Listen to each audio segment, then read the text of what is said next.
Hello and welcome to the latest episode of the Terrace Podcast. I am your host Craig Fowler, back once again with another weekend review of the Scottish Premiership action.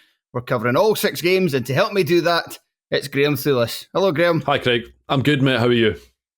Yeah, I'm all right. I actually feel all right today, and I can't believe why, because I was out for 4 days in a row, pretty much. But maybe it was because... So yeah, I went for a few pints after the Hearts win in Europe on Thursday. There was an old friend of mine I've barely seen since I moved through to Glasgow. So it's important you make the most of wins as well. So that's good. Exactly. Wins and a good first half performance as well. Which two things I'm not really used to as a Hearts fan of late. And then Friday, there was a charity race night that I was invited to in Ardrossan. And then I was back up the road Saturday through to Edinburgh again, my youngest sister's birthday. And then yesterday, Edinburgh Derby. And I could have taken it easy, just concentrated on the football, but I was a bit... The roughest I felt out of the lot of that was yesterday morning. So the pints were needed to make me feel human again in the pub while I watched... couldn't get a ticket for the game, so watched it in the Diggers. But... I think because I didn't completely kick the arse out of any of those nights. I mean, at least 6 pints were had in each and every one of them. But there wasn't any where it was like a proper, like, mammoth sesh with just like at least double figures in drinks. So I think that's what's going to save me. And I've actually felt okay today. How was your weekend?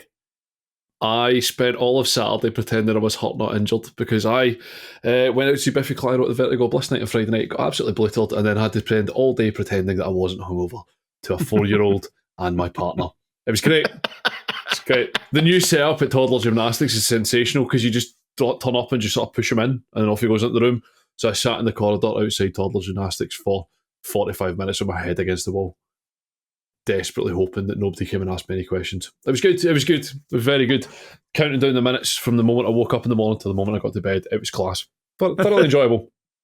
How was the gig? It was absolutely sensational. I'm 36 years old and should not be in the middle of a mosh pit, but here we are.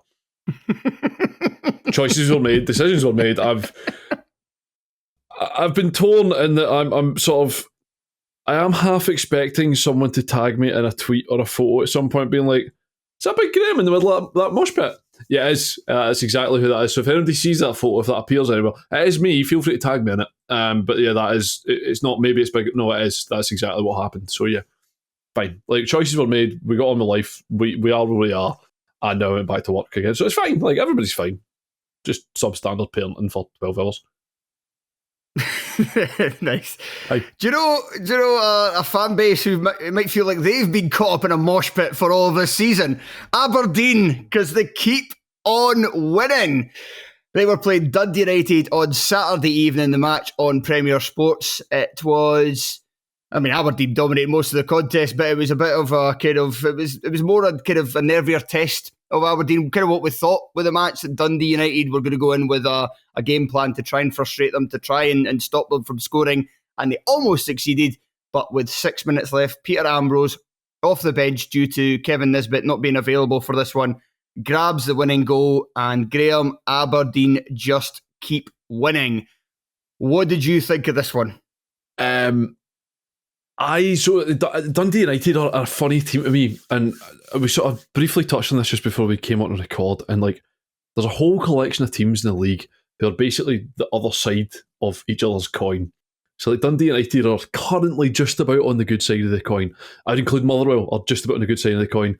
St Johnstone are currently on the good side of the coin. On the flip side of that, you have, let's chuck Kilmarnock in there, let's chuck St Mirren in there, let's chuck Dundee in there. And all of them everyone's winning games by the odd goal or losing games by the odd goal. And there's like a Rizzler paper between all of these teams. And I have this overwhelming feeling that if somebody's going to, the coin will flip, the worm will turn, however you want to phrase it, whatever you're going to do. And some teams are going to do very stupid things, managerial-wise, but it's a wider problem. Dundee United, I suspect they're about to go on the other side of the coin, which is very bold for me to say because I know we're fucking playing them on Wednesday night and we've got about 12,000 injuries and suspensions. But like, I feel that United fans, and this was kind of United in a nutshell, and that they competed in the game but didn't really look particularly likely to score at any point throughout the game. Yeah. Watch the chunk of the game, watch the highlights back to remind myself, and like the best chance for United in the game is somebody that was flagged offside. Like, it's not, they are not an entertaining side to watch at the moment. They are, I think, probably overperforming to a degree in terms of the league position. They've not been. It's hard. They've had some good performances, but again, this one kind of felt like, again, it felt very right for Dundee United. It felt very right for Aberdeen, and United going to try and scrap their way to a nothing each and maybe take a point or grab something later, whatever else. They're just not a particularly interesting side at the moment, and like, they have a lot of decent players within there, and you do kind of forget that they are literally just back and stuff like that as well. But there's also an expectation.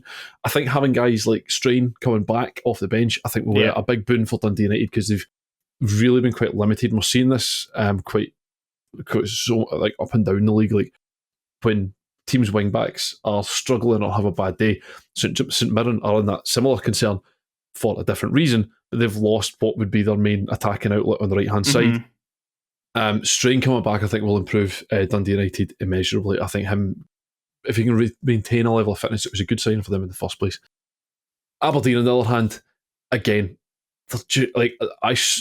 to me, I think. Well, let me stop you there, because I'll just add on my thoughts to United first of all while we're covering on them, and then we'll get to.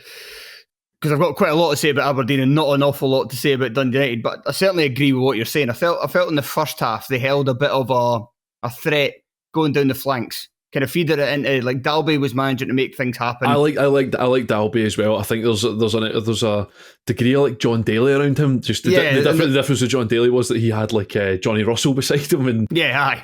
There's certainly he more, needs a foil. Aye, there's certainly more to him than Van der Sande, I think. Yeah, 100%. Who is supposed to be only good at holding the ball up, but even when he came on, he was actually worse than Dalby at holding the ball up. But yeah, you're right in terms of needing somebody beside him, because they started with Middleton and Trapanovsky, having looked so good off the bench against Hibs. He's kind of probably what we thought he was going to be honest, because he was either, you would hope that he was maybe going to be like one of the best players in the league, like they'd uncovered in our Chifty or something. But what was always likely to happen that was that he was going to be the winger as advertised. Somebody who likes to run at his man, somebody who likes to get shots in, likes to get crosses in, but would probably only do it about half the time. And in other games, he would be like a ghost. And he was pretty much like a ghost in this one. He had a couple of threatening runs down the flank, same for Middle on the other side. But even when they got into those positions, they would look up and cross. And I mean, their crosses were fairly crap. But when they looked up to cross, there was only like one or two targets to aim for. And there was, like I said, United played it we thought we were going to, but I think they were even more in their shell than I expected in this one. I thought they would have a little bit more attacking purpose, but yeah, it didn't really exist. And I mean, I think, what's else to really say about them? I thought Kevin Holt played well at the back. Holt retains a level of surprise for me every time I see him, because he felt like a player that was struggled to make the step up. I think it's a problem for them that Ross Thorpe cannot stay fit, because he makes them a better team across the field as well. And I think if you were to pair, and we saw it in the Premier Sports Cup tie, I've not seen a huge amount of United this year, but anytime I have seen them, like Dalby and Molt looked like a handful in that game particularly. Molt can't really stay fit. No. Doherty can't really stay fit. Like, Strain coming back is a big help as well. And I think Ferry's been very good and Stevenson's done okay as well, but I think Strain, just in terms of the aggressive running that he'll bring to that, I think maybe allows it to stretch the game on one side a little bit more, but they're just quite stodgy. And it feels like with the players that they have, they should kind of be more fun. I don't know. Yeah, they should. But I can see why he's just prioritising keeping as many clean sheets as possible, because that's what's going to ultimately keep them in the division. Right, Aberdeen. Shayden Morris. What the fuck? It's getting ridiculous at this point. Like, again, Aberdeen for me are the best coached side in the league. Like, they're just absolutely brilliant to watch. Like, every time, particularly when you see like Nielsen on the ball, you'll see him make a move 3 yards right, 3 yards left, and you can see it all across the field. That triggering, that happened.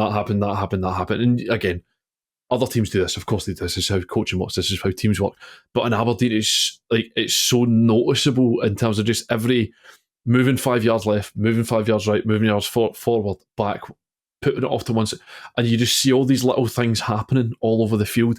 And again, stuff like that, like Shayden Morris, again, it gives guys like him who, Morris came with a sort of suggestion that he might be quite useful in the league. We've seen a lot of sort of wide players of that out come to the league, and some are successful, some are not. It essentially comes down to how well do you adapt and how well do you listen. Like, as it turns out, coaching matters.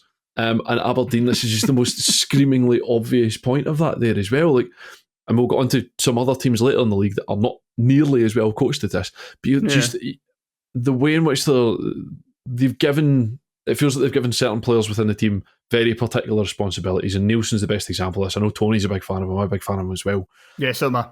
Just like really particular responsibilities within the team. You see it with McGrath as well, in terms of the thing that he does, and that almost kind of lifts a level of worry away from a bunch of other players. Like, just leave him. He'll do these things. You just do the things that you've been asked to do. X, Y, Z. That's all you do. And simplifying things down. And I think it's helped Keskinen as well come into the team. He's obviously a very good player in the first place. He looked certainly good when he signed, seemed to have a good pedigree to him as well. But just asking players to do very simple, very specific, very particular things allows you or helps you in terms of the recruiting them in the first place. But then once you've got them, it's a case of it allows them to settle an awful lot more quickly as well. And we just keep seeing this. We saw, like, it's almost like it's very Halloween, so it's almost like a sort of very trick-or-treat thing of going around the doors and everybody does a turn at Aberdeen at this moment in time. But like, it was Pappy Gay, he did his turn at the start of the season. Jamie McGrath, he was doing his turn because, again, Sokler couldn't score. So we obviously saw, so McGrath needs to step up, so he stepped up. He's injured for a little bit. So, Pappy Gay, he'll come in, he'll do his little turn. Keskinen did his little turn. Duke's now doing his little turn as well. Mm-hmm. And now we're looking at apparently Shayden Morris and Peter Ambrose is now their turn to do it. And then, so the only question is, do you run out of guys to do your turn in that sense? Or do you just go back to the start and it comes back to McGrath, so you can drop McGrath back in your fantasy football team in about 4 weeks when he starts scoring like a goal every week at this point? Yeah, and to talk about them, Morris was a big one because Aberdeen got better in the second half. They were on top in the first half, but like I said, United did cause them a little bits of concern on the counter, and they just weren't really creating the chances that they ultimately would in the second period. And I think for that, Keskinen, you mentioned him there, started very well, but he had a really bad 15-20 minute spell where he just continuously gave it away, and a couple of times really cheaply, almost like he'd kind of given up, not like giving up playing, but kind of giving up on trying to win the ball back or to try and get around the defender. It was just kind of so meek. He gets taken off at half time. Once Morris starts, and he does start right away in the second half, he gets the ball, immediately charges past Ferry, gets to the byline, puts in a cross, and that was the one that I think it was flashed across the face of goal. So Walton got his hand to it. But that set the template for how Aberdeen were going to play the rest of that half, because that just seemed to spark Duke into life. It's because he had a fairly quiet first half. He was just constantly going down the left, and it just meant that Dundee United found it so hard to get out because they were getting turned and having to come towards their own goal, and quite often defending their own 6-yard box, and they just couldn't really find a way out after that. It also meant that McGrath, who I felt in the first half was playing a little too deep, they just kind of pulled him towards the goal. And Devlin obviously has the huge moment for the winner when he outmuscles Ferry and manages to knock it across for Ambrose. But also have to say that I felt Jack McKenzie in the second half on the other side was brilliant as well at attacking. And they just relentlessly down the wings, they just kept at them, and they eventually got the reward. Yeah, 100%. And again, it's just, it's one of those things that you find your right back popping up inside the 6-yard box on the end of a cross to win yourself the game in the 86th minute of the game. It's just it's nothing more than just a belief for Aberdeen at this point as well. Obviously, given all the things I said in terms of they're well coached, well put together, and all these things, good players. But it's just based on a case of if we just keep going, we'll score. And ultimately, it's that habit. And of course, it's Nicky Devlin that turns up inside the 6-yard box to win the game ultimately as well. Just a nonsense, just ridiculous at this point. What will we say? What I will say about Aberdeen and Aberdeen fans is they need to pick a fucking lane in terms of what they're doing. Like, you can't. You just need to pick it. You have a choice here. You can't simultaneously be like, oh, we're a big team, we're a good team, we deserve credit, while also being like, oh, but John Beaton's going to referee the Rangers game. Pick a lane. You need to either big dog it or be petty as fuck. Do one or the other. Stop just being like, oh, give us the credit, but then also, oh, John Beaton, stuff like that. But we're also Aberdeen. We've got 2 stars for some reason. Just fucking pick a lane. Like, do your thing. Like, pick. Like, you're very good, all right. You are very good. Granted, you're very good. But pick a lane. Like, it's the thing about like old firm fans on social media is that regardless what happens, within about 15 minutes, there's like an agreed line. I don't know if they've got like a fucking giant WhatsApp or something where they just fire it out. If I could organise the level of PR that they do, I would be delighted with my life. But they just fire it out, and then that's the accepted line. Like, this happened in a game, but we say this, and we all say it all together. It's fucking unbelievable. Just pick a line, stick to it, and state your lane. And here was me thinking that we'd get through a podcast without Aberdeen fans going mental at us on Twitter. Fine. I said nice things. I said nice things too. I'm just saying there's a fan base. I'll just say there's a fan base. Me and you said loads of fucking nice things last weekend. That was what was picked up upon. You can big dog it, or you can be moaning. You can't be a big dog that moans. It doesn't work like that. Pick one. Yeah, it works for Celtic for all these years. Maybe that's the secret to success. They still big dog it though, because they just take everybody's players and then just body flop. That's true. Yeah.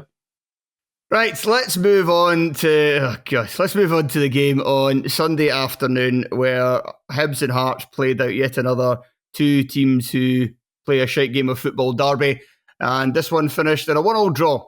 Mikola Kukarevich scoring midway through the second half, not long after he came on as substitute, and then teenager Hearts fan James Wilson getting the equaliser in front of the away end.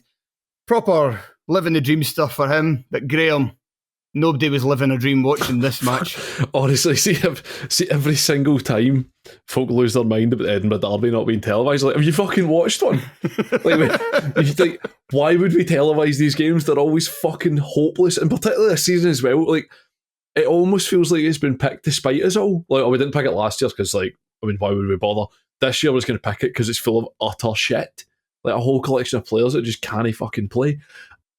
A truly, truly atrocious game of football, and you should all be very ashamed of yourself. Some of the players claiming what I would assume are quite significant wages at both of these clubs. Atrocious, just absolutely dire. And the sheer amount of money, I would say more on the Hibs side, and the fact that Hearts are finished in third competing in Europe. The sheer amount of money that Hibernian have wasted to get significantly worse at football than they were about 3 years ago is eye-watering. Like, they're just we talked about Aberdeen being a very well-coached team and a very conscious and defined and obvious plan in terms of players having responsibility. I have this, then you do that, and then we move the ball up the field in this particular way. Hibs, I appreciate as well, right? It is a derby. I was going to say it's blood and thunder. It fucking wasn't. It was pathetic. No. Didn't even have anybody kicking each other. But like, I appreciate in a derby things are slightly more frenetic with the atmosphere and things like that. All these things together, and I have an untold amount of sympathy for David Gray in terms of the situation that he is in and what he's having to deal with while at Hibernian. But at the same time, they're just not a well-coached team. They're not a well-put-together team. And the number of times you saw players just lashing balls clear, which again, there is a time and a place for lashing balls clear. Absolutely fine. But the number of times that passes just went straight out of play, balls were just lashed aimlessly, directionlessly away from the box. You've won the ball or whatever. You can then do something with it. You can then start to progress the ball up the field. And again, I'm fairly clear in my views about how football should be played. I'm not asking for I'm not asking for a particular style from anybody. But if it was up to me, I'd have a big striker and 2 wingers in every single game in the league. That's just me. But the complete lack of any identity or ability from Hibs, it makes your good players look bad, and it makes your bad players look worse. Ultimately, like somebody like Lewis Miller, who I don't think is a particularly good player, I was wondering which Hibs player in particular we're going to start with. There's another I can throw out. Nectar Triantis. You can tuck out Triantis as well. It makes your good players not as good. Like Kwon, I think, is a very good player. We saw St Johnstone, I saw St Mirren last year. He was a competent player. Hoylett's a nice, classy player as well. Mm-hmm. Ewan and Boyle, they're Scottish football wingers. They're up and down, whatever else. But like the Triantis and Miller are good examples of. I don't think they're particularly good, but the way in which the way Hibs are playing makes them look dramatically worse as well, because it exacerbates all the things that they're bad at. And I said when we started recording as well, like there are different sides of the coin basically on all these teams, and Hibs are. I don't think they're even on the other side of the coin. Point remains, there are teams that get an awful lot more out of players than they should. They become better than the sum of their parts. Or they're able to just turn things round on the basis of, do you know what, St Johnstone are a good example just now as well of just getting more out of players than you would really possibly expect. I think if you drop Lewis Miller into the St Johnstone team, I don't think you'd notice. I think in the way in which they're approaching things just now as well, I think he'd look like a competent Scottish football right back. I think he'd probably be fine. I think he'd probably be fine at Motherwell. At Hibs, he's just being exposed terribly badly. And all the shortcomings in his game because they're just not well put together. So yeah, the other thing I really wanted to say about Hibs is that I kind of felt like Hearts have played 2 games. Hearts have played a game extra because of the game in Europe. And now for a lot of that second half, Hearts kind of sat back and took people off and stuff and kind of prepared for Sunday on Thursday. But it's an extra game, and it's an Edinburgh derby. And I just kind of thought, and going into the match, Hibs are the bookmakers' favourites because, I mean, they're on the same amount of points in the league table, and Hibs are at home. Yeah. So I kind of thought Hibs would be like, and especially Gray as well, like his first derby as a manager, like when he was part, I've said this before, but he was part of the Hibs team, like a huge part of the Hibs team, the captain of the Hibs team in a period where Hibs had success over Hearts, and Hibs made derbies very uncomfortable for Hearts as experiences, and a lot of that was their belief in going at Hearts, and just even when Hearts were in a league above, like they were still like, nah, we're just going to go at them right for the off, and we're going to prove that we're the better team. And yet at the start of this game, they were kind of sitting off and not really pressing and kind of allowing Hearts to have a lot of the ball, but at the same time, not really being solid enough to stop Hearts kind of playing it through. Hearts in the early going, and I think for a lot of the kind of first half in general, seemed to find it quite easy to get the ball into advanced areas. Now, I'll come on to the Hearts deficiencies in a second, but that shouldn't really be happening if you're already kind of sitting off the opposition. And it just felt like it was so kind of easy to play through Kwon and Triantis. And that's that's somebody who, like, I know Hibs made the point of saying he's not a centre-half, we're signing him as a defensive midfielder, and he has had some good games there since coming back. But he is somebody that's supposed to be like a defender, and Kwon has shown himself capable of doing that. So how are they getting, like, to further your point about the coaching, how are they getting dragged all over the place? And even after, like, taking the lead, so by that point, Hearts had taken off Kenneth Vargas. So when this happened on Thursday, immediately, Nicosia just pushed their defensive line to the halfway line and was like... Because no one's going to run in behind. Yeah, nobody's going to run in behind. And we didn't, because there's literally nobody there. It's with Oda out injured as well. That's the only 2 players in the Hearts team with pace. And if Vargas goes off, then there's nobody else. Now, I know it's hard when you're defending a derby lead at home. It's been to just be brave and do the thing that you need to be doing, but that's exactly what you need to be doing. But it was actually the perfect scenario for Hearts, because Hibs just got deeper and deeper and deeper. And eventually there was something that went into the penalty area that stuck. So, yeah, that kind of leads me on to Hearts, but I don't know if you want to say anything about Neil Critchley's men before I do. No, I'll leave him to you. I'll just add in one more about Hibernian's goalkeeper. And it was another one I went back to watch the highlights after watching the game itself, just to sort of remind myself of bits and pieces. It was actually omitted from the highlights. But Bursic failing to hold what was a reasonable shot, which then ultimately ended up going out for a throw-in, which then Hearts then scored from. Again, there are a couple of teams in the league, and I wouldn't actually put Hibs at the top of the list in terms of teams that I think need a replaced goalkeeper. Pretty high on that list, I would say. Yeah. Right, let's moan about Hearts. The concerning thing with this one is that this looked very much like Stephen Naismith, kind of Robbie Nielsen side at their worst. and that there was a lot of possession.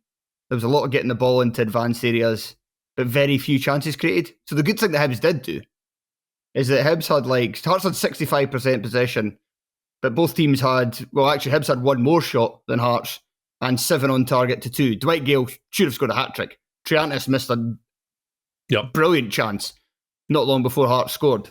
And then also the Hearts equaliser comes off him as well. What a game he had. But it might actually been more helpful if he got himself put off like he looked like he was going to. But yeah, it was just another really frustrating performance of continually picking the wrong option in the final third. And that's something that needs to be, speaking of coaching their players better, that's something that needs to be coached better. Hearts. There needs to be some sort of instructions that these guys can follow, because too often this season, and even last season as well, because now that Shankland's not scoring every single game, it's a lot more important that these guys can continue to make chances. And with guys like Danda and Spittle on the park, we know they can do it. We know that Shankland can be a facilitator as well as somebody who could almost get his own chance just through his kind of instinct around the penalty area and anywhere inside 20, 25 yards. But they're just not doing it consistently enough. And it's been better under Critchley so far, but I still felt the St Mirren game, the scoreline flattered us a bit. Second half wasn't great on Thursday. So it's kind of baby steps. And I mean, ultimately, I was just quite happy with a point. It's not, you never really want to be too happy with a point at Easter Road as a Hearts fan, because you always go in, there's so much history. It suggests you should go in a positive frame of mind. And Hibs have not been good at all to start the season, or on the verge of complete meltdown. But at the end, considering the performances and the usual kind of deficiencies that we have in our team, I was actually at full time, I was like, that'll do. Actually, at the same time though as well, you're looking at basically 3 games in a week for a brand new manager just in the door. Yeah. A draw is fine. A draw is absolutely fine. Watching the game, I would not have any great concerns if a Hearts fan in terms of this season moving forward. It'll probably be a crap season, unless you can add some pace in January. I think it'll probably be a crap season. There's no ability to stretch the game. It's Vargas or it's nobody, because there's nobody else there that's capable of doing that. There's 2 things to focus on. It feels like already in October, there's 2 things to focus on. Getting as far in Europe as possible and Scottish Cup. Getting as far as Europe as possible to make as much money as possible in order to then spend that on players to fix the mess you're in. But again, I think Shankland is a very good centre forward, but he's not a physical enough centre forward to go along and build around him. He's not, and Vargas isn't a reliable enough centre forward in order to stretch the game like that there as well. I think you need either pace or a big man, because if you have a big man that you can build a team in behind him, but I don't know if I think Shankland could be part of the team you build in behind the big man, but you need a big man or you need some pace, one way or the other, and neither of those you have at the moment. Well, that's something I want to say, because when I was at the game on Thursday, my seat's fairly close to, well, the seat that I'd sat in, which is usually where my dad sits, but I didn't realise until I turned up that he hadn't bothered. So I just went and sat in his seat. So instead of whatever seat that I had. So, but I was looking at Shankland, and I actually thought, because he gets a lot of shit obviously from opposition fans saying he's fat. I think it's mainly just because he's got a bit of a weak chin, but I think he's actually... That's just a completely different, this is offensive in a different way.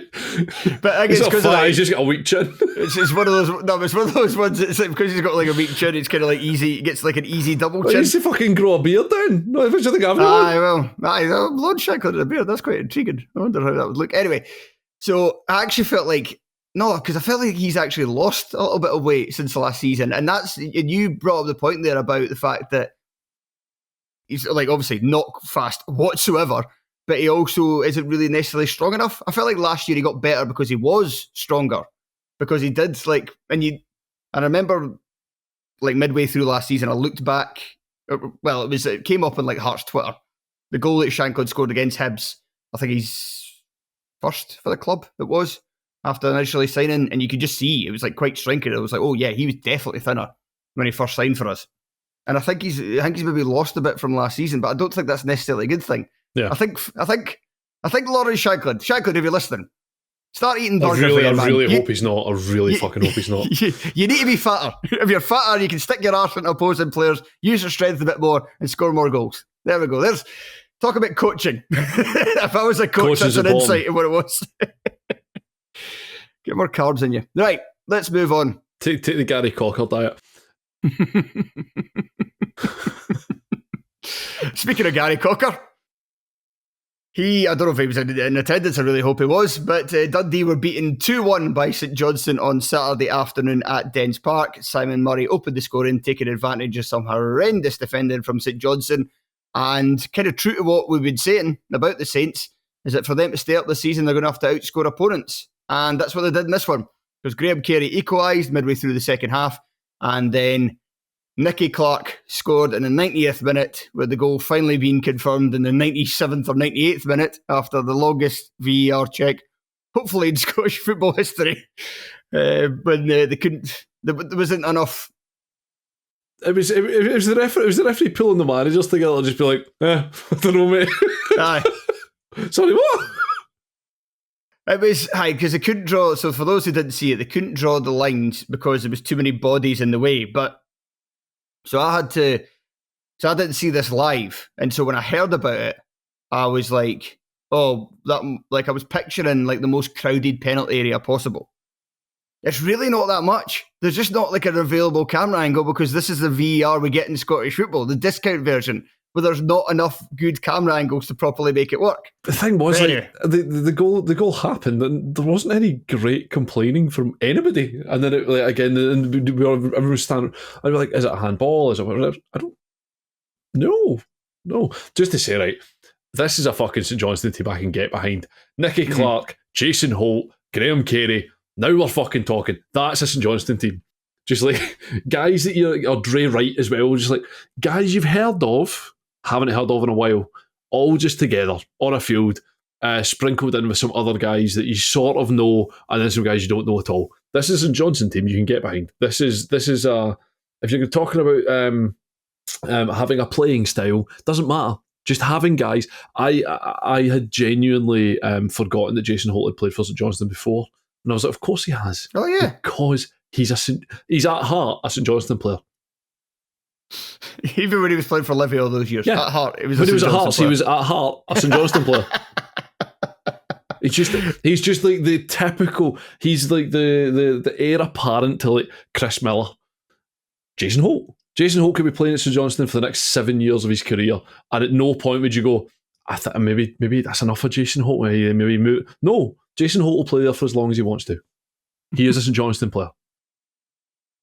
Speaking of St Johnstone in general, they're a lot more fun to watch now. That's very evident. I've seen now the last, I saw most of this game, but I saw the last match as well. And they're under Valakari. They're a lot more fun. They're a lot more attacking, a lot more aggressive in attack, a lot more attacking intent to move the ball forward. I like the setup they've got with the kind of the forwards that can kind of split out, and Nicky Clark can join the attack and make it a front three. Really strange comment I felt from Tony Docherty after this one. And he doesn't really focus. It was in the sports scene interview, so it was obviously clipped up from a longer interview with the reporter. But he says that he didn't feel like St Johnstone caused them many issues. I would go very much the other way, and that St Johnstone could have been out of sight were it not for Trevor Carson. I was also going to say, if Adama Sidibe, did they have an absolute shocker of a game? Yeah.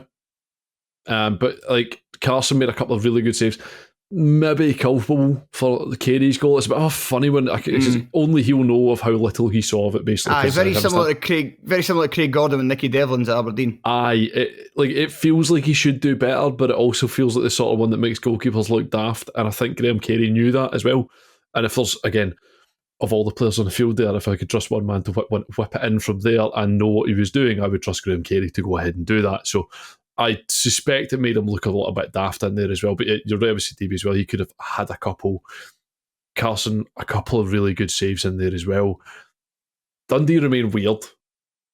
And when I was saying earlier about sort of the various sides of coins and whatever else, I am, from an entirely selfish point of view, like, Dundee fans feel a little bit like it's getting a bit tiresome of just being on there.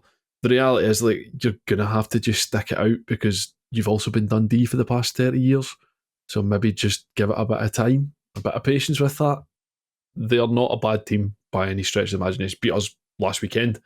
And we're well deserving of that in there as well. But, like, it just feels like they're missing something between this season and last season. And obviously there are bodies that have departed, and McCowan and Beck are two very, very good players. And the laddies that they've brought in, whether it's Braybrook or Adewumi or they're sort of slightly different players, but they've not really provided that sort of fill up in the way that you want them to. Well, speaking about the middle of the park, I'm kind of starting to wonder now, having watched them against Motherwell and their midfield looking a lot better. And I know they couldn't in this week because Scott Fraser, who started against Motherwell, wasn't available. But I do wonder now whether without McCowan in there, so it was perfect last season, McCowan, Cameron and Silla. Yep. And if it wasn't Silla, it was Boateng. Boateng's obviously not come back either. And now it's Silla, Cameron and insert one other. Yep. And I wonder now, having watched the last couple of matches, whether, even though I'm a huge fan of Silla, I love that kind of player, the guy who's just like there to be the enforcer, like just to stop the other team as much as possible from trying to do anything through the centre.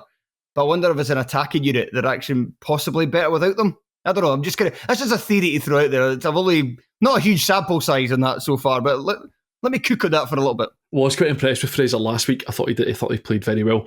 Granted, Motherwell went absolutely fucking nowhere near the middle of the park because we just shifted the ball wide over and over all afternoon. So in terms of a defensive side of this game, I don't really know. Mm-hmm. That said, he was nice on the ball. He was very, very neat, very, very forward-facing in all the things that he did. Ultimately, I think it's a confidence and more than anything else, I think it's a confidence and form thing for Dundee. It just needs a couple of games to turn in the way in their favour. They're just about there, but just not quite. From a St Johnstone point of view, like they're just good. Like they're just fun. It's the worst. It's one of the worst football kits of all time, but they are a very fun football team to watch. Which is, it's been a while since we've had any. I would stop short of calling them sexy St Johnstone because they're chaotic rather than like well put together. But yes, they're very good. But yeah, Dundee feel like watching Motherwell last season. Long and short of it, like things just happen. And you end up losing a game by a goal or drawing a goal game late on. Like it's just not quite right. They've also just managed to sign a left back just in time with Barry Robson, Barry Douglas, who's come in because Andre Raymond got injured in this one, and then they had to play Lewis Nielsen at left back, and surely that is something you would never want to do ever again. Just it'll be a laugh. Since St Johnstone season 24-25, it'll be a laugh, and just carry on. Somebody who wouldn't have been laughing on Saturday evening, Graham, would have been Derek McInnes after once again this season, for the fifth time, one of his players got himself sent off. At the time, Killie were leading Ross County away from home, 1-0. Corey and Dabble with a great strike not long before half-time. But then immediately after Liam Donnelly was sent off, 2 bookable offences within 7 minutes each other, Jordan White equalises for County, and then a Joe Wright own goal in the 82nd minute got the home side all 3 points. Graham, do you have any sympathy at all for Donnelly? I think it can be argued that both of the bookings were a little bit harsh. Do I have sympathy? No. I have sympathy for him for the first booking, right? Because, again, truth be told, I watched a bit of the game, didn't watch the entirety of the game all the way back, so I don't know, right? But see if you get booked for that, it feels very much like not only have you been booked for that, but this is also a warning of don't fucking do this. Like, don't do anything stupid. Mm-hmm. Because if you're going to get booked for that, you're going to get put off for something equally stupid, which is exactly what he did. I think you're absolutely right. I think both are very, very lax in terms of there's very little in either of them. Neither of them feature Leon Donnelly trying to hurt somebody or damage the game or anything. But if you get booked for the first one, you know that. You know you've been booked for that. You know you've been booked for something as inconsequential as that. What you doing? Like so ultimately, no, I don't have sympathy for him in that respect as well. Like I don't. If it's me, I don't think either are bookings. But by the same token, you've done it. You've just been booked for that, and you know you've just been booked for. So don't get involved. Like just in addition as well, right? There's no man more leaving the country on Saturday 5:30 than Joe Wright after that red card was rescinded as well. Like, yes, I can only imagine that Derek McInnes might be one of the angriest men in the world when things are not going the way in which he wants them to go. And with the sheer number of red cards, it feels like the sort of thing that eventually at some point he's just had a snap at everyone in the dressing room and just been like, whoever does this next is getting a fucking kicking. And like the long it'll either be from me or the rest of the squad will just give you a kicking, right? And Wright's already obviously been sent off already this season. Twice. Had scored the own goal in this game. Has the journey back down from Dingwall to Kilmarnock. And then he's just been sent off to take him down to 9 men, only to have it rescinded. Like there is no man in the country that let out a bigger sigh of relief than Joe Wright walking off that field. Because again, right, okay, Donnelly's done something stupid, he's been sent off. I've scored an own goal, that's low down. If I'd also been sent off as well, that puts me right at the top of the shit list. Yeah. I'm going to get volleyed up and down the bus. There was another Joe Wright moment which didn't make the highlights, but was very fun. There was a couple of fun moments in this match. So this was near the end, after he'd scored the own goal. McInnes was hopeful that he could put the ball in both nets and stuck him up front as a kind of out ball, because by this point they'd already taken off Vassell, trying to protect a point. And then that was after the red card. So Wright goes up front, and Robbie Dees actually plays this really good, it's like a long ball forward, but he gets a good kind of trajectory on it, and he manages to slip it in between James Brown and Akil Wright at the back for Ross County.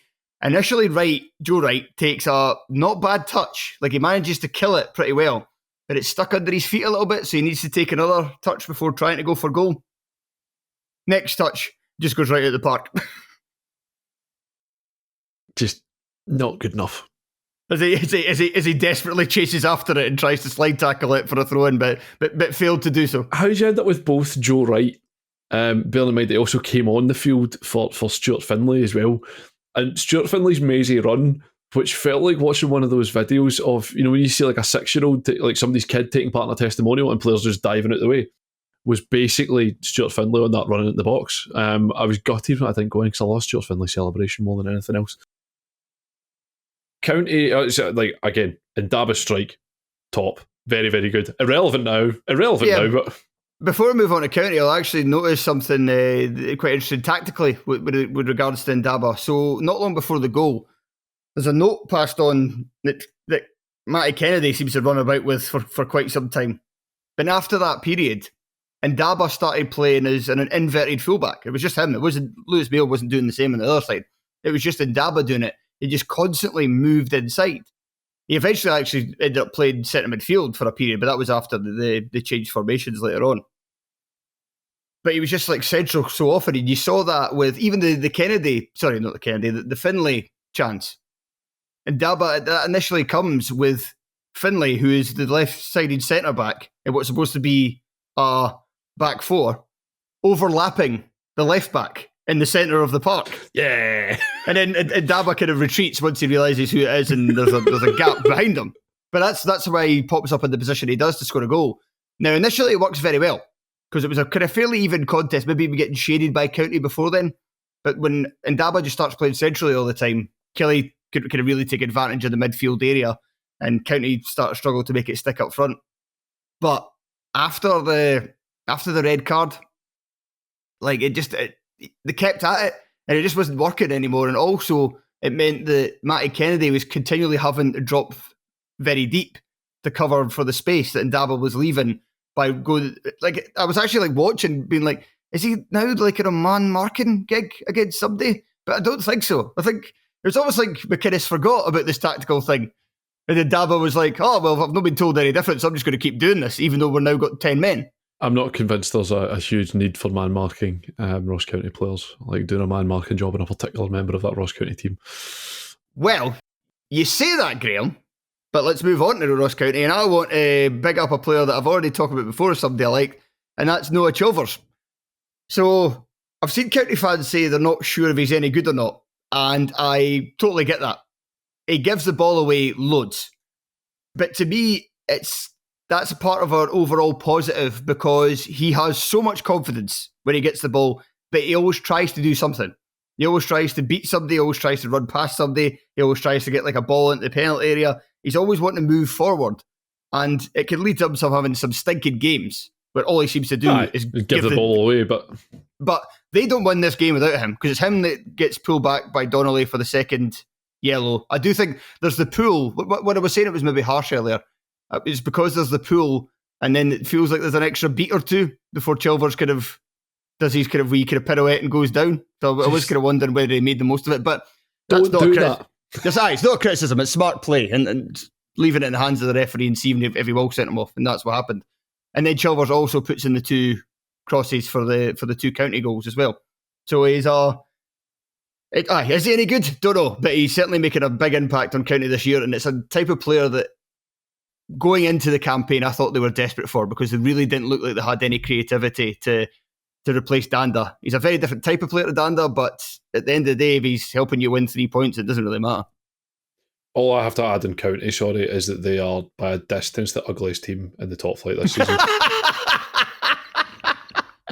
Like proper, like not a looking among them stuff. Like just had a bunch of absolute munters. Sorry, Dingwall.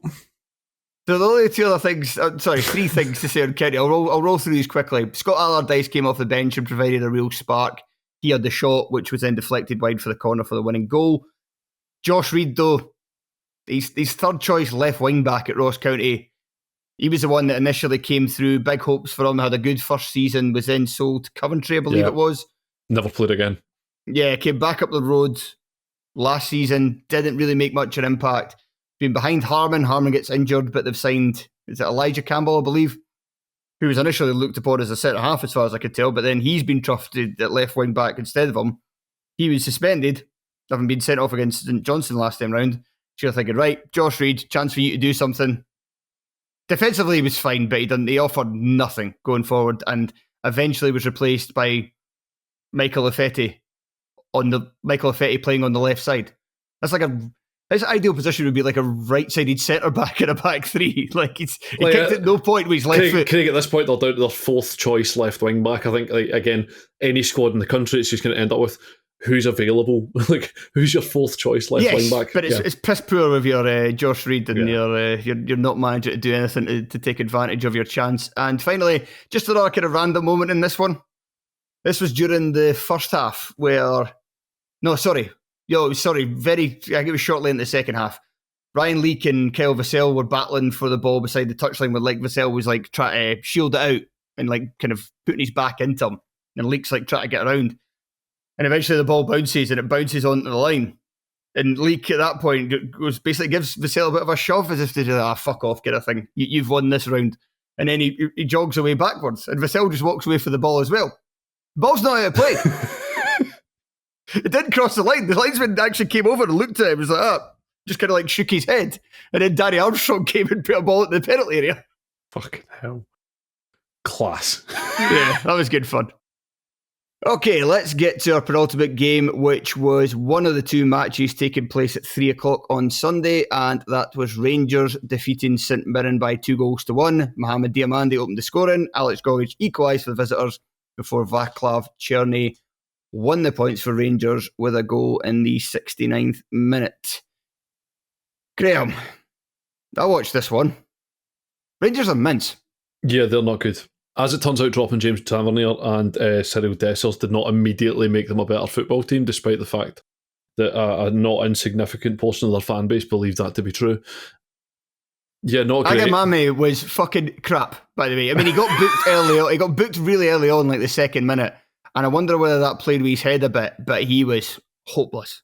Particularly as well, given that Dessers came on and made the second goal. In any case, just been absolutely barreling through. Again, I've said a few times, I quite like Dessers. I think he is an acquired taste, but it's a taste that I've acquired, so there we go. Proper as well is... I believe basically as we speak, Craig, in a move that will absolutely not come back to bite him, Andy Halliday's currently on Super Scoreboard, absolutely filleting Proper. Bearing in mind that we play Rangers in a cup semi-final on Sunday, I'm sure that will cause absolutely no problems for either Andy Halliday or Motherwell. But he was fucking, like, again, Olusanya is a weird player. And I say this with nothing but respect, and that you don't come across players like Olusanya very often. In terms of just how quick, just how physical, and just how direct he is. He feels very much like a degree of a throwback footballer. You don't feel like you get an awful lot of players like him anymore. And it looked like Proper just never had the faintest fucking idea what to do with him at any point. Yeah, no, he got, like, in everything you say, like everything that Osanya's got going from, like the physicality and the quickness. Proper didn't know what to do with either of those two things. Yeah, he gets burned. There was he even gets burned very, very easily for pace twice in the first half. Yeah. And then he's out-muscled for that chance that Olusanya had, but he didn't really have any help, and he had to kind of shoot high at the front post, and Butland was ready for it. There was even a couple of James Scott pulling on him as well, and again, James Scott's one of these guys that everyone assumes is a centre forward because he's tall. Mm-hmm.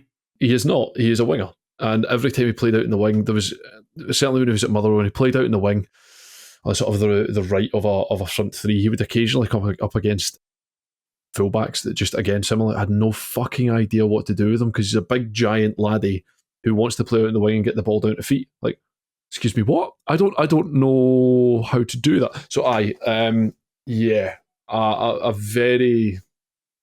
think Rangers are very fortunate in a lot of ways to get away with it more than anything else. It's an absolutely belting header from Big Papa Gogic, which was very satisfying. Yes. It was a probably oosh.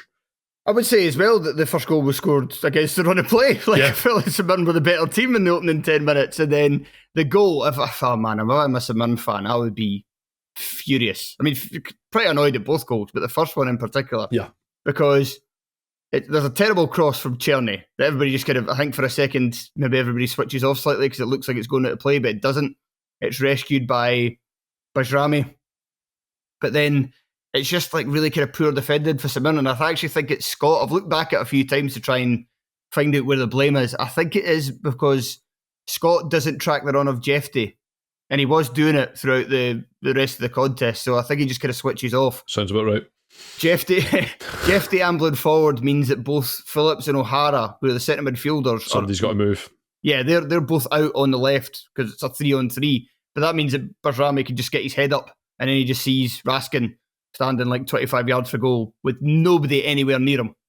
And Raskin has the shot, and initially you're like, oh, it's so lucky because it hits off somebody, and then the keeper saves it, and then Diamandi scores. Actually, hits off of Diamandi. It hits off of him. It's an assist. He's assisted himself, basically. He has, aye.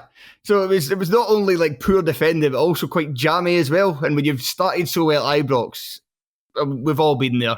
It's infuriating. Oh, we're going to talk a lot like this over the next two games, to be quite honest. Yeah, we'll get to that very soon. I don't know if there's anything else. Kassan Weirjo, is that how you pronounce it? He went to centre-half when Proper could just not be trusted anymore. Tavernier came on. I felt Rangers got a bit better after that. Tav wasn't brilliant by any means, but he was getting forward and putting balls at the pair area, which Kassan Weirjo was not. But he himself did look a bit more, well, it was a very low bar to clear, but he looked more assured at centre-half than Proper did. Thought Raskan played quite well, and Barron was very lively. And it kind of needed... They did need that performance out of him in this game, but some of his passing when trying to play it forward was a bit off, so he was a bit hit and miss. It's funny that the consistency of which Conor Barnes' performances sound like that. Passing's good, except when he has to pass it forward. Ellery Balker made a great save to show that he's very good at shot stopping and good at little else. And I thought, other than quite poor for the winning goal, I thought Charles Dunn was excellent. He's capable. Again, Dunn is a very, let's say about Aberdeen in terms of keeping things incredibly simple. The simpler you make it for Charlie Dunn, the better he'll be. Absolutely fine. And again, always struck me as a guy that was absolutely not daunted by turning up in bigger occasions and things like that at all. Just didn't faze him, didn't bother him, didn't concern him in any way at all. Delighted he's still playing. Good for him. Right, let's get to our final game, which was the other match that took place at 3 o'clock on Sunday. This one was shown by the Sky Sports cameras, and that was Motherwell 0, Celtic 3. Goals from Luke McCowan, Alistair Johnson and Adam Ida. And Liam Gordon was sent off for a challenge on Ida, was it, I believe? It was, yeah. in the 93rd minute. Graham, I didn't see really any of this game except from Lennon Miller hitting the woodwork twice in the space of about a couple of minutes, and then McCowan's goal. So I'll let you have the floor on this one. Much like you say about the Rangers game, which we've all been there a million times before, of first sort of 20 minutes, Motherwell doing pretty well, feeling that you're well within the game. Schmeichel looking a little bit ropey in bits and pieces in terms of that certainly wasn't comfortable on his on sort of set piece deliveries and things like that, which just kind of surprised me a little bit over the course of the season so far that he's looked steadily maybe less comfortable with these things, but nonetheless. Miller with a great chance, and again, I don't know, I don't know whether he's done the right thing in terms of trying to put the ball where nobody else is, but that's also the hardest thing he had the opportunity to do. Had he gone the other side and made it a goal up, I don't know. His free kick again off the crossbar, and then kind of almost immediately. McCowan finds himself the wrong side of the Motherwell midfield. Balmer comes across to try and take the ball off him, isn't quite strong enough, gets a comfortable wee bounce. Moving on to the second level of Motherwell's defence before slotting it past Oxborough. McCowan was really good. He had a really good game. Saw quite a few people sort of praising Bernardo in the game. I don't know whether that's just because he's got a more interesting name than McCowan. I thought McCowan was terrific throughout the game. I thought he was really, really good. Alistair Johnson as well. Similarly, very, very good. And certainly got obviously the second goal there as well. He was very, very good. Ultimately, Motherwell are not a team which is built to chase a game, particularly against a team significantly better than us, than in Celtic. A lot of our play is a case of grinding teams down into making mistakes or making the most of their opportunities. What I would say is Stamatolopoulos is a player I'm buying a lot of stock in at this moment in time. I was going to ask you how he played. I like him a lot. He has a physical presence that none of our other centre forwards have. Similar, and again, as much as I think all of them have their merits in one way or another, in the same way as sort of talking about Shankland and having that sort of real sort of focal point and either ball into foot or a ball into feet or someone to chase on to win flick-ons and things like that. Stamatolopoulos, I think, might be a bit of a missing piece for us this season. We've not really seen that much of him through injury and apparently shitting himself, quite literally. And all these other bits and pieces as well. It's been a bit of a stop-start time to his Motherwell career. I think he's going to be very, very good for us. Increasingly of the belief that Miller will be away in January, increasingly frustrated at the insistence on playing him more as a number sort of 10 rather than as a number 6. I understand why. I think he's probably better than Watt or Maswinizi in that role in terms of what we asked him to do. However, he also massively elevates whoever he pairs with in central midfield if he plays as the 6. So whether it's Davor or whether it's Halliday or whether it's Sparrow, who actually did a nice game as well, I think he makes all of them better. Whereas if you stick, and then if you give Maswinizi or Watt the role in behind Stamatolopoulos, I think you get more out of everybody. I don't know. It's frustrating. It's one of those sort of intangible, unanswerable things at this moment in time because I don't think it will change. I think the advantages of playing him higher up the field are clear in terms of the way in which he plays the game and the way in which he can thread balls through. It's almost giving you that kind of spittle replacement that we all assumed we needed. But I'm not entirely sure, but there's value in it. Again, not a massively disappointing Motherwell performance. There was ultimately second goal was the one which killed off, which was very much the case of just a sort of 5-10 minute period where all Celtic did was just move it left, move it right, and then just wait for the opportunity because somebody will eventually drop a man. Because of course they will, because Celtic are better than us. Life goes on. Liam Gordon's tackle was poor. Fortunate that they changed the rules so we won't miss the cup semi-final, but a poor challenge. I don't think there was malice in it, but it looked really fucking sore. So understandably red carded. I desperately hope Motherwell do not appeal that one like they did the Vale one last year because that'd be fucking stupid. Anything more to say on Celtic, or is that us? Celtic are better than Motherwell. No, that's it. Like I said, Schmeichel it's a daft thing to say because, of course, he's very, very good, but he didn't look comfortable in terms of some of the crosses that came in. Valle looks like a more capable player now than he did in his debut. Mm-hmm. Carter Vickers continues to make his return, which will be a big deal, I would suspect. And I do hope that Luke McCowan, with McGregor injured, Luke McCowan does get a run in the team. Like I say, I thought he was very good. I thought he was really, really good. I thought it was really great to hear 15 times from Sky Sports team that he was actually a Celtic fan. I thought that was terrific to hear for the 12th or 13th time. So by the time it got to the 15th time, I was really delighted about that. But like, he is a very good player, and I'm curious to sort of establish quite how good Luke McCowan is. Obviously, we saw him last season for Dundee. He was very, very good. Whenever he has played for Celtic, he has looked more than capable at moving up a level as well.